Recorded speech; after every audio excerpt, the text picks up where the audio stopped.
Question 1. The fundamental rule for safe firearm handling, often referred to as the 4 rules, includes which of the following principles?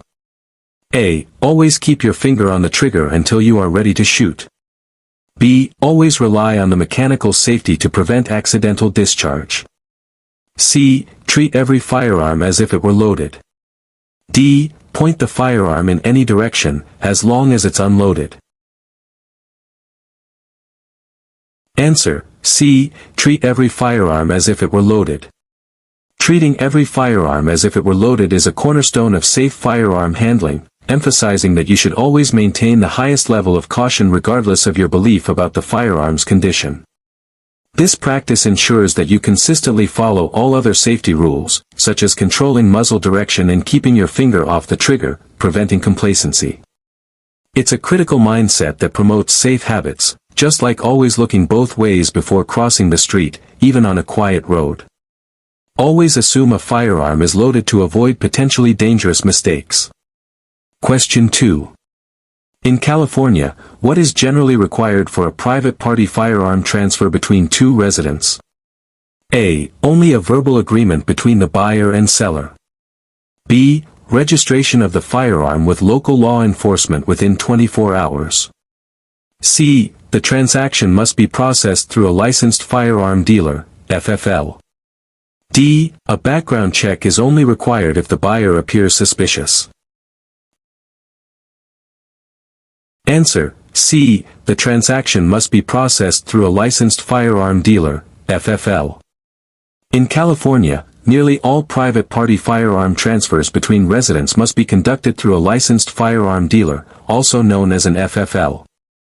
This requirement ensures that the state's strict background check process is completed for the buyer and that all necessary paperwork, including the DROS, dealer record of sale, is properly filed. This system helps prevent firearms from falling into the hands of prohibited persons, thereby enhancing public safety. Always remember that bypassing an FFL for a private sale is illegal in California. Question 3. What is the primary purpose of the California Firearms Safety Certificate, FSC? A. To serve as a permit to carry a concealed weapon. B. To demonstrate proficiency in shooting a firearm accurately. C. To verify an individual has passed a written test on firearm safety laws and handling. D. To register all firearms owned by an individual in California.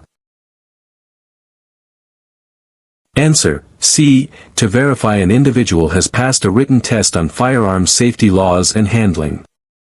The California Firearms Safety Certificate, FSC, is a legal requirement for most firearm purchases and transfers in the state, certifying that the individual has successfully passed a written test covering basic firearm safety laws and handling practices. It acts as proof of fundamental knowledge regarding safe firearm ownership and operation, ensuring that buyers are aware of their responsibilities. Think of it as a basic driver's permit for firearms, demonstrating an understanding of the rules before you operate a vehicle. Always ensure your FSC is valid when planning a firearm transaction. Question 4. When transporting a handgun in a vehicle in California, it must generally be: A. Loaded and easily accessible for self-defense. B. Stored in the glove compartment, whether loaded or unloaded. C. Unloaded and locked in a fully enclosed container, separate from ammunition. D. Carried openly on the dashboard, visible to law enforcement. Answer: C. Unloaded and locked in a fully enclosed container, separate from ammunition. In California, handguns must generally be transported unloaded and securely locked in a fully enclosed container, distinct from the ammunition, when in a vehicle. This law applies to most situations to prevent unauthorized access and ensure safety during transport. For instance, a handgun in a locked case in the trunk or a locked toolbox in the bed of a truck would satisfy this requirement, keeping the firearm inaccessible and reducing risks. Always prioritize safe and legal transportation to comply with California law. Question 5. Which of the following individuals is legally prohibited from owning or possessing a firearm in California? A. A person who has previously served in the military. B. A person convicted of a felony offense. C. A person with a valid hunting license. D. A person over the age of 21. Answer: B. A person convicted of a felony offense. Individuals convicted of a felony offense are legally prohibited from owning or possessing firearms in California and under federal law, due to the serious nature of such crimes. This prohibition is a crucial measure designed to enhance public safety by restricting firearm access from those deemed to pose a significant risk. For example, someone with a felony conviction for grand theft would be barred from owning a firearm for life. Always remember that being a prohibited person carries severe legal consequences if ignored. Question 6. What is a critical safety practice when storing ammunition at home? A. Storing ammunition loosely in a kitchen drawer for easy access. B. Keeping ammunition in the same container as your loaded firearm. C. Storing ammunition in a cool, dry place, separate from firearms. D. Disposing of old ammunition by burning it in a backyard fire pit.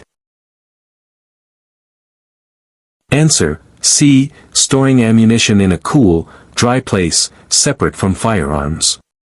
Storing ammunition in a cool, dry place, separate from firearms, is a critical safety practice because it prevents accidental loading, reduces the risk of deterioration, and minimizes the chance of unauthorized access to both the firearm and its cartridges.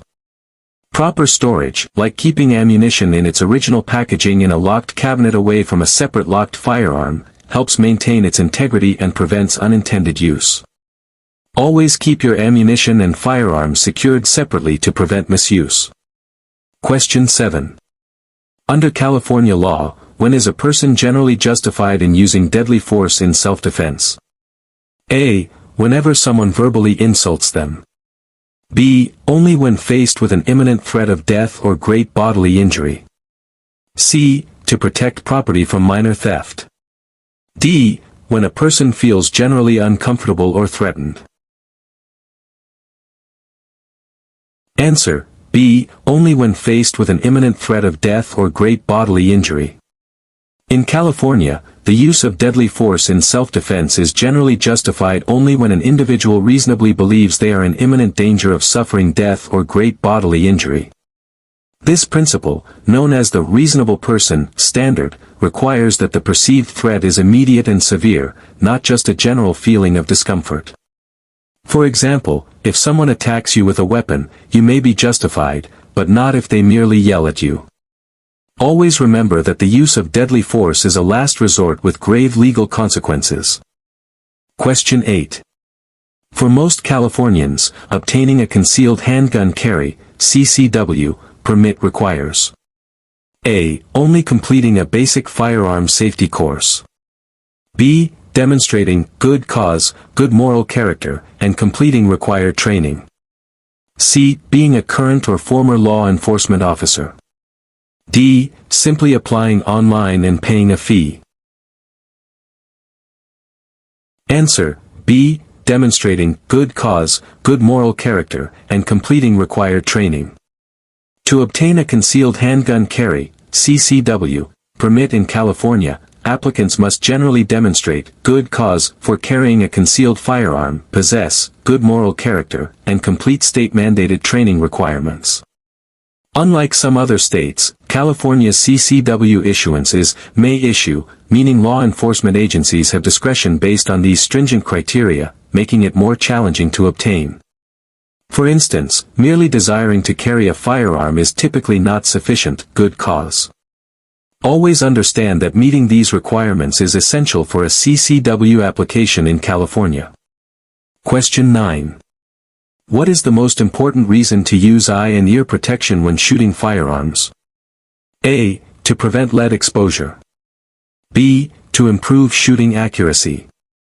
C. To protect against permanent hearing and vision damage from noise and debris. D. To comply with range dress codes. Answer: C. To protect against permanent hearing and vision damage from noise and debris. The most important reason to use eye and ear protection when shooting firearms is to prevent permanent hearing and vision damage, as firearm discharges produce extremely loud noises and can eject hazardous debris. The intense sound pressure can cause irreversible hearing loss, while spent casings or bullet fragments can cause serious eye injuries. For example, wearing earmuffs or earplugs, along with safety glasses, shields your senses from the concussive force and flying particles. Always prioritize your long-term health by using appropriate personal protective equipment. Question 10. The California DUROS, Dealer Record of Sale, system is primarily used for A. Registering firearms for hunting purposes only. B. Conducting background checks on prospective firearm purchasers. C. Tracking the sale of ammunition to consumers. D. Reporting lost or stolen firearms to the state. Answer: B. Conducting background checks on prospective firearm purchasers. The California DUROS, Dealer Record of Sale, system is primarily used to conduct background checks on prospective firearm purchasers, ensuring they are not legally prohibited from owning firearms. When a firearm is purchased or transferred through an FFL, the DUROS process initiates a mandatory 10-day waiting period, allowing time for law enforcement to complete the background check. This system is a critical component of California's firearm safety laws, designed to prevent sales to ineligible individuals. Always remember that DUROS is central to legal firearm transfers in California. Question 11. If a firearm is lost or stolen in California, the owner is required to report it to a local law enforcement agency within what time frame? A. Within 72 hours. B. Within 24 hours. C. Within 5 days. D. There is no legal requirement to report it. Answer: C. Within 5 days. In California, if a firearm is lost or stolen, the owner is legally required to report it to a local law enforcement agency within 5 days of discovering the loss or theft. This requirement helps law enforcement track firearms and potentially recover them, while also preventing their misuse by criminals. For example, failing to report a stolen firearm could lead to legal penalties for the owner if the firearm is later used in a crime. Always promptly report lost or stolen firearms to fulfill your legal obligation and aid public safety. Question 12. What does safe storage of a firearm primarily aim to prevent? A. Rust and corrosion of the firearm. B. Unauthorized access, especially by children or prohibited persons. C. The firearm from being stolen by professional thieves. D. Damage to the firearm from environmental factors. Answer: B. Unauthorized access, especially by children or prohibited persons. The primary aim of safe storage of a firearm is to prevent unauthorized access, particularly by children, individuals who are prohibited from possessing firearms, or those who might misuse them. Secure storage, such as keeping firearms unloaded and locked in a safe or with a California-approved firearm safety device, drastically reduces the risk of accidental shootings or intentional misuse. For instance, a trigger lock prevents the firearm from being fired by curious children. Always prioritize securing your firearms to protect your family and community. Question 13.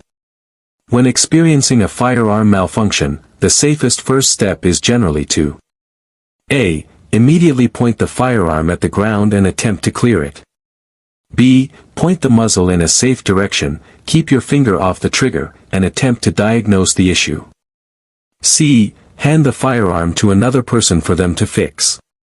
D. Force the action open with excessive strength. Answer: B. Point the muzzle in a safe direction, keep your finger off the trigger, and attempt to diagnose the issue. When experiencing a firearm malfunction, the safest and most critical first step is to immediately point the muzzle in a safe direction and keep your finger off the trigger while you attempt to diagnose and resolve the issue. This adheres to the fundamental safety rules, ensuring that if the firearm were to accidentally discharge during troubleshooting, no one would be injured. For example, for a failure to fire click, no bang. Maintaining a safe muzzle direction is paramount while you observe the firearm's condition. Always prioritize safety over speed when clearing any malfunction. Question 14. What is a crucial safety consideration when cleaning a firearm? A. Cleaning the firearm with it loaded to check functionality. B. Ensuring the firearm is completely unloaded and cleared of all ammunition. C. Disassembling the firearm while intoxicated to ensure a thorough cleaning. D. Cleaning the firearm immediately after purchasing it, before inspecting it.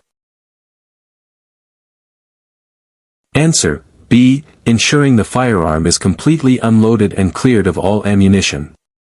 A crucial safety consideration when cleaning a firearm is to ensure it is completely unloaded and cleared of all ammunition, both in the chamber and magazine, before you begin any maintenance. This prevents accidental discharges during the cleaning process, which could occur if ammunition were present and mishandled. For example, before beginning to clean, visually and physically check the chamber and magazine well to confirm no ammunition is present. Always make it a habit to verify an empty firearm before any handling beyond normal operation. Question 15. In California, a firearm is considered loaded when A. There is a round in the chamber, but no magazine inserted. B. There is ammunition in the firearm itself, or in any mechanism attached to the firearm that holds ammunition, and is readily accessible. C. The firearm is stored in a locked container with ammunition next to it. D. A person is carrying a magazine full of ammunition, even if it's not in the firearm. Answer: B. There is ammunition in the firearm itself, or in any mechanism attached to the firearm that holds ammunition, and is readily accessible. In California, a firearm is considered loaded if there is ammunition in the firearm itself, or in any mechanism attached to the firearm that holds ammunition, and it is readily accessible for immediate use. This definition is broader than just having a round in the chamber and includes, for example, a magazine inserted into a pistol, even if the chamber is empty. Understanding this specific legal definition is crucial because carrying a loaded firearm in public is generally prohibited unless you have a valid CCW permit. Always be aware of California's strict loaded definition to avoid legal issues. Question 16. What is the mandatory waiting period for most firearm purchases in California? A. 3 days. B. 5 days. C. 10 days. D. 30 days. Answer: C. 10 days. For most firearm purchases and transfers in California, there is a mandatory 10-day waiting period, often referred to as a cooling-off period. This period begins when the dealer record of sale, DROS, is submitted and allows time for law enforcement to conduct a thorough background check on the purchaser. This waiting period is a critical component of California's gun laws, designed to prevent impulsive acts of violence and ensure eligibility. Always factor in this waiting period when planning a firearm acquisition. Question 17. Which of the following is a key component of California's Child Access Prevention (CAP) laws? A. Requiring all firearms to be registered with the state, even if they are not stored with children present. B. Mandating that firearms be stored in a manner that prevents unauthorized access by minors. C. Prohibiting individuals under 18 from ever being in the same house as a firearm. D. Requiring children to take a firearms safety course before any adult in the household can own a gun. Answer: B. Mandating that firearms be stored in a manner that prevents unauthorized access by minors. A key component of California's Child Access Prevention (CAP) laws is mandating that firearms be stored in a manner that prevents unauthorized access by minors, as well as by other prohibited persons. This means using a locked container or a California-approved firearms safety device (AFS), like a trigger lock, especially when a child could foreseeably gain access. For example, leaving a loaded firearm unsecured on a nightstand where a child could easily reach it violates CAP laws. Always prioritize secure storage to protect children and comply with the law. Question 18. What is the maximum capacity for new firearm magazines that can be legally purchased or imported into California by non-exempt individuals? A. 10 rounds. B. 15 rounds. C. 20 rounds. D. 30 rounds. Answer: A. 10 rounds. In California, the maximum capacity for new firearm magazines that can be legally purchased or imported by non-exempt individuals is 10 rounds. This restriction aims to limit the amount of ammunition a person can carry in a single magazine, a measure implemented to reduce potential harm in active shooter situations. For example, a standard capacity magazine for many common pistols, which might hold 15 to 17 rounds, cannot be legally sold or brought into California unless it's a grandfathered magazine or falls under a specific exemption. Always ensure any magazines you acquire comply with California's 10-round limit. Question 19. The rule, "Be sure of your target and what is beyond it," emphasizes which critical safety aspect? A. Improving marksmanship skills. B. Preventing collateral damage and injury to unintended victims. C. Ensuring you have sufficient ammunition for your target. D. The importance of having a clear line of sight to the target. Answer: B. Preventing collateral damage and injury to unintended victims. The rule, "Be sure of your target and what is beyond it," critically emphasizes preventing collateral damage and injury to unintended victims, as a bullet can pass through your intended target or miss entirely. This means you must not only identify your target clearly but also confirm there are no people or valuable property behind it that could be struck by a projectile. For example, when shooting at a range, always ensure your backdrop is adequate to safely stop all rounds. Always identify your target and everything in its path before firing. Question 20. When handling ammunition, it is important to: A. Store it loosely in pockets to keep it warm. B. Mix different calibers of ammunition together for variety. C. Keep it dry and handle it carefully, ensuring it matches your firearm's caliber. D. Leave it exposed to direct sunlight to prevent corrosion. Answer: C. Keep it dry and handle it carefully, ensuring it matches your firearm's caliber. When handling ammunition, it is important to keep it dry, handle it carefully, and always ensure it exactly matches your firearm's specific caliber. Moisture can damage ammunition, making it unreliable or unsafe, while mishandling can deform cartridges. Using the correct caliber is paramount, as using the wrong size could cause a catastrophic firearm failure and serious injury. For example, attempting to load a .40 SNW cartridge into a 9mm pistol barrel is dangerous and could lead to an explosion. Always confirm the ammunition caliber matches your firearm precisely. Question 21. Before handing a firearm to another person, you should always: A. Announce, clear, and then hand it over, assuming it's empty. B. Field strip the firearm completely. C. Visually and physically check that the firearm is unloaded and clear the chamber. D. Keep your finger on the trigger to show you are ready to shoot. Answer: C. Visually and physically check that the firearm is unloaded and clear the chamber. Before handing a firearm to another person, you should always visually and physically check that the firearm is completely unloaded and clear the chamber, then confirm this status verbally.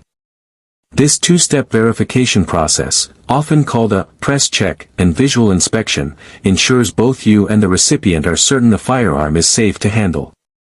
For example, open the action, inspect the chamber for a round, and remove any magazine, then confirm with the person receiving it. Always verify and announce an empty firearm before passing it to anyone. Question 22. Consuming alcohol or drugs while handling firearms is: A. Acceptable if done in moderation and in a private setting. B. Only risky if you are visibly intoxicated. C. Always strictly prohibited due to impaired judgment and coordination. D. Permitted after you have completed a safety course. Answer: C. Always strictly prohibited due to impaired judgment and coordination. Consuming alcohol or drugs while handling firearms is always strictly prohibited because it severely impairs judgment, coordination, and reaction time, dramatically increasing the risk of negligent discharges and accidents. Even small amounts can affect your ability to make safe decisions, much like driving under the influence. For example, a moment of inattention caused by impaired judgment could lead to pointing a firearm in an unsafe direction or an unintentional firing. Always maintain a clear mind and sobriety when interacting with firearms. Question 23. The line of fire in a shooting range refers to A. The path a bullet travels from the firing line to the target. B. The area behind the firing line where spectators stand. C. The designated path for emergency exits. D. The specific area where firearms are stored. Answer: A. The path a bullet travels from the firing line to the target. The line of fire in a shooting range refers to the imaginary, straight path a bullet travels from the firing line to the target, and it's an area that should always be kept clear of any personnel or obstructions. Understanding this concept is crucial for range safety, as it dictates where muzzles should be pointed and where people should not be. For example, when the range is hot and shooting is permitted, no one should ever cross the firing line and enter the line of fire. Always ensure your muzzle is pointed downrange within the designated line of fire. Question 24. What is a safety mechanism on a firearm designed to do? A. Automatically prevent the firearm from being loaded. B. Make the firearm entirely incapable of firing under any circumstance. C. Mechanically block or impede the firing mechanism to reduce the risk of unintentional discharge. D. Improve the firearm's accuracy by stabilizing the barrel. Answer: C. Mechanically block or impede the firing mechanism to reduce the risk of unintentional discharge. A safety mechanism on a firearm is designed to mechanically block or impede the firing mechanism, reducing the risk of unintentional discharge by preventing the firearm from firing without a deliberate action. While a safety adds an extra layer of protection, it is a mechanical device that can fail, making it crucial to never fully rely on it. For example, always keep your finger off the trigger and the muzzle pointed in a safe direction, even when the safety is engaged. Always treat the safety as a supplement to, not a replacement for, safe handling practices. Question 25. What is the primary reason it's crucial to use only the correct caliber of ammunition for a specific firearm? A. Incorrect ammunition will not fit into the magazine. B. Using incorrect ammunition can cause catastrophic damage to the firearm and severe injury to the shooter. C. The firearm will not function at all with the wrong caliber. D. It will reduce the firearm's accuracy significantly. Answer: B. Using incorrect ammunition can cause catastrophic damage to the firearm and severe injury to the shooter. It is crucial to use only the correct caliber of ammunition for a specific firearm because using incorrect ammunition, even if it appears to fit, can cause catastrophic damage to the firearm and severe injury or death to the shooter or bystanders. For instance, a smaller cartridge might chamber but then fire out of an oversized barrel, causing gas leaks and potential failure, while an oversized cartridge could cause the barrel or chamber to explode. Always double-check that the ammunition caliber stamped on the firearm barrel perfectly matches the ammunition's caliber before loading. Question 26. What is dry firing, and when is it generally considered a safe practice? A. Firing a firearm without ammunition in an uncontrolled environment. B. Practicing shooting techniques with an unloaded firearm, typically in a safe direction, after ensuring it is empty. C. Using a laser training device that mimics live fire. D. Firing a firearm with blanks instead of live ammunition.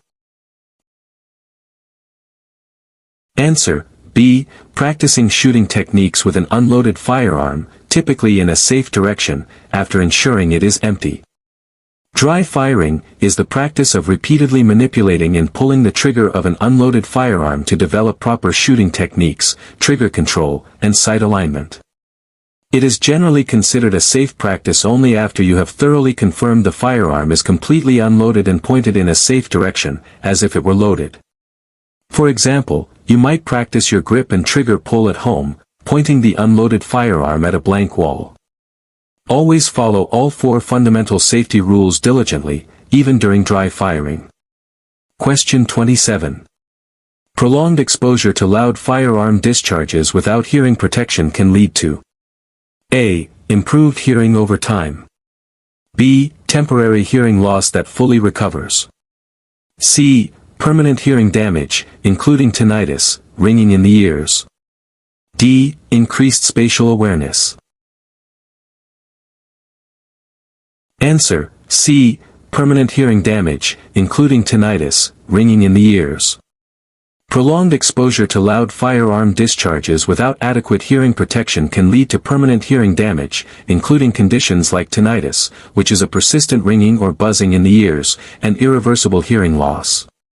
The intense sound pressure levels generated by gunshots can damage the delicate structures of the inner ear, a cumulative effect that worsens with each exposure.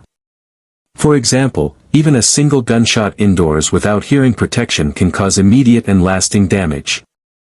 Always wear appropriate hearing protection to safeguard your long-term auditory health. Question 28. What is the most responsible way to learn about the safe operation and maintenance of a new firearm? A. Guessing based on similar firearms you've seen. B. Asking a friend who owns a similar firearm. C. Reading the owner's manual and, if possible, seeking professional instruction. D. Learning by trial and error at a shooting range. Answer: C. Reading the owner's manual and, if possible, seeking professional instruction. The most responsible way to learn about the safe operation and maintenance of a new firearm is to thoroughly read the owner's manual specific to that model and, if possible, seek professional instruction from a certified firearms instructor. The owner's manual provides critical, manufacturer-specific information on safe handling, loading, cleaning, and storage, while professional training offers hands-on guidance. For instance, a manual explains unique safety features, and an instructor can correct unsafe habits. Always prioritize formal education to ensure you operate your firearm safely and effectively. Question 29. The concept of situational awareness in firearm safety refers to A. Knowing the exact location of all firearms in your home at all times. B. Being aware of your surroundings and potential threats or hazards, especially when carrying a firearm. C. Remembering all the specific legal statutes related to firearms in California. D. The ability to disassemble and reassemble a firearm quickly. Answer: B. Being aware of your surroundings and potential threats or hazards, especially when carrying a firearm. The concept of situational awareness in firearms safety refers to the critical practice of being constantly aware of your surroundings, potential threats, and any hazards, particularly when you are carrying or using a firearm. This heightened state of alertness helps you anticipate potential dangers, react appropriately, and avoid situations where a firearm might need to be drawn. For example, noticing a suspicious person lingering nearby allows you to adjust your path or take cover before a confrontation escalates. Always maintain good situational awareness to enhance your personal safety and responsible firearm use. Question 30. California law generally requires that all firearms sold, offered for sale, or manufactured in the state must be equipped with, or sold with, a California-approved A. Laser sight. B. High-capacity magazine. C. Firearm safety device, FSD. D. Holster. Answer: C. Firearm safety device, FSD. California law generally requires that all firearms sold, offered for sale, or manufactured in the state must be equipped with, or sold with, a California-approved firearm safety device, FSD. This device, which can be a trigger lock, cable lock, or a safe, is intended to prevent unauthorized access and reduce the risk of accidental shootings. For instance, when you purchase a new handgun, it will typically come with an FSD to ensure immediate compliance with safe storage requirements. Always ensure your firearms are secured with an approved safety device, especially when not in immediate control.